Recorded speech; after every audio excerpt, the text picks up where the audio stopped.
নাভির কাছে ফোলা মানেই কি হার্নিয়া? না, নাভির কাছে ফোলা মানে সবসময় হার্নিয়া নয়। অনেক সময় আম্বিলিক্যাল গ্যানোনোমা বা ওমফ্যালাইটিস এগুলো প্রেজেন্ট করে পেশেন্ট নাভির কাছে ফোলা নিয়ে। এটা আমাদের ইনভেস্টিগেশন করে দেখতে হয় যে ওটা হার্নিয়া না হার্নিয়া নয়। আম্বিলিক্যাল হার্নিয়া কি নিজে থেকে কমে যেতে পারে? আম্বিলিক্যাল হার্নিয়া নিজে থেকে কখনোই কমে না, ওটাকে আলটিমেটলি সার্জারি করতে হয়। হার্নিয়ার ব্যথা না হলে কি কোনো খারাপ কিছু হতে পারে? হার্নিয়ার ব্যথা যে সবসময় হবে তা কিন্তু নয়। অনেক সময় হার্নিয়া অ্যাসিম্পটোমেটিক থাকে দীর্ঘদিন পর্যন্ত। ব্যথা হলে তখন আমাদের ওটা বুঝতে হবে যে এমার্জেন্সি, এবং তখন অপারেশনের ব্যবস্থা করতে হবে।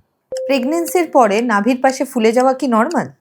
অনেক ভদ্রমহিলার প্রেগনেন্সির পরে দেখা গেছে নাভির পাশে ফুলে যায়, এটাকে ডাইভারকেশন অফ রেকটাই বলে। এটা কিন্তু হার্নিয়া নয়, এটা অনেক সময় নর্মালি থাকে অনেকের।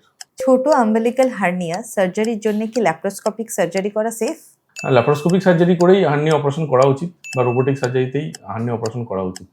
ওপেন সার্জারিতে পেশেন্টের ব্যথা বেশি হয়, পেশেন্টের দীর্ঘদিন হসপিটালে ভর্তি থাকতে হয়, সেক্ষেত্রে ল্যাপারোস্কোপিক সার্জারিটাই বেস্ট। ধন্যবাদ আপনাদের সবাইকে আমার এই ভিডিওগুলোকে দেখার জন্য এবং সাপোর্ট করার জন্য। আপনাদের যদি এই ব্যাপারে কোনো কোয়েশ্চেন্স থাকে তাহলে কমেন্ট বক্সে গিয়ে কোয়েশ্চেনগুলো করতে পারেন। আমি পরবর্তী এপিসোডে কোয়েশ্চেনগুলো অ্যান্সার অবশ্যই দেবো। ধন্যবাদ।